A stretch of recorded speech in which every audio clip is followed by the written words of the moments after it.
Well, hello. I am Diane Schiffer, also known as Your Chubby Vintage Nana, and I would like to welcome you to my channel and also welcome you to the introductory video of our current project, Yanks on the Ration. For this month, June of 2023, we'll be stepping back in time 80 years to June of 1943. And of course, June of 1943, we were in the thick of World War II. People all over the world were experiencing deprivation of all kinds, and many countries implemented some type of food rationing to ensure that as many people as possible were fed enough to stay healthy. Here in the U.S., we had things relatively easy.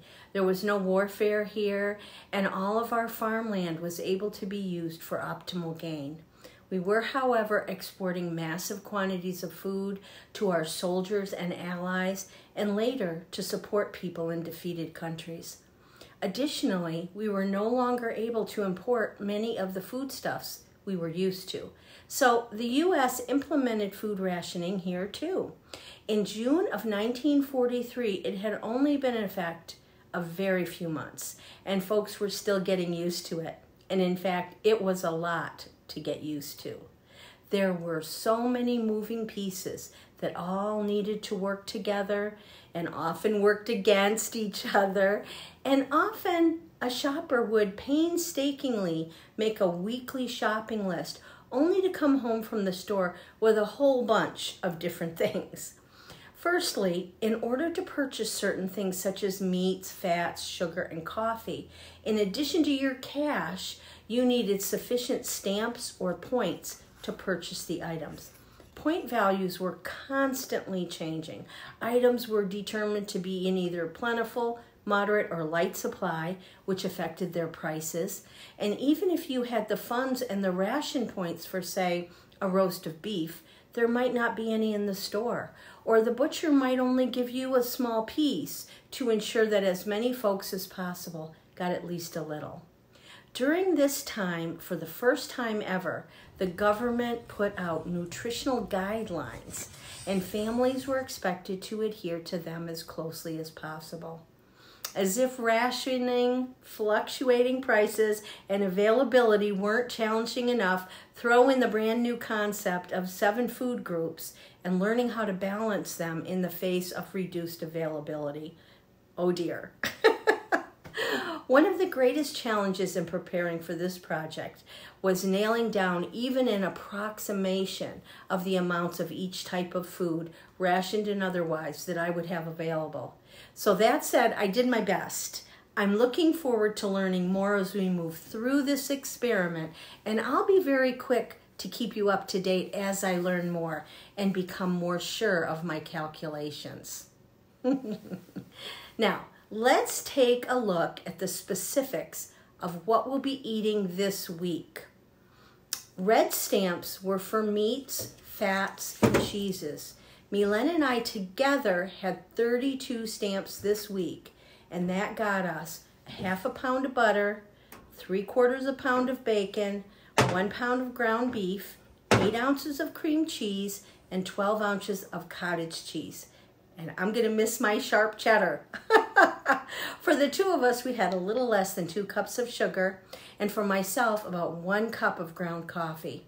Canned goods and other processed foods were rationed using the blue stamps, but I'm still doing research to find exact-ish amounts we would have had.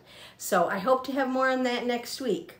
The good news is that eggs, fresh milk, fresh fruits and vegetables were all unrationed. Also sweeteners such as honey, molasses, and maple syrup. Yeah, us Yanks had things so much easier than many of the rest of the world. We did. Okay, so exactly how are we doing this? I will be limiting my intake of rationed foods according to the amounts that were in place during June of 1943. I'll be following the nutritional guidelines that had just been presented, and I'll also be trying to stick to mostly in-season, locally available produce, with a few exceptions. Now, just a note, I'm not going to be restricting the quantity of the food I'm eating. I'm not doing this to lose weight or be healthier or anything like that. I am doing this purely as a historical exercise, a journey in living history, if you will. To be perfectly frank, I have a history of disordered eating, and I know many of you, my dear ones, share that similar past. And if that's you, let me take this moment to send you the warmest, most nurturing vibes I can, and assure you this is not an exercise in deprivation. Let's just take that aspect completely off the table. Off the table. This is meant to be a learning experience, a way of honoring our forebears, and hopefully have some fun too. Speaking of fun, every week we'll be having an old-fashioned Sunday dinner at Louisa's house, Ration style. She's an amazing cook and even more of a food history buff than I am. We can all look forward to some really interesting content and delicious food from her.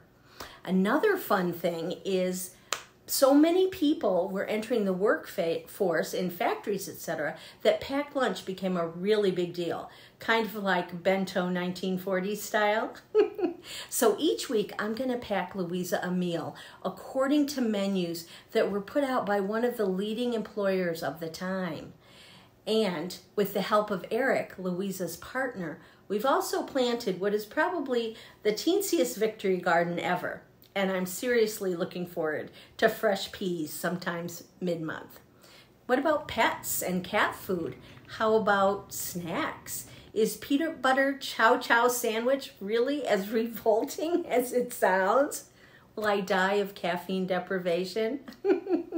Hopefully we'll discover answers to all these questions and more as we journey through the next few weeks.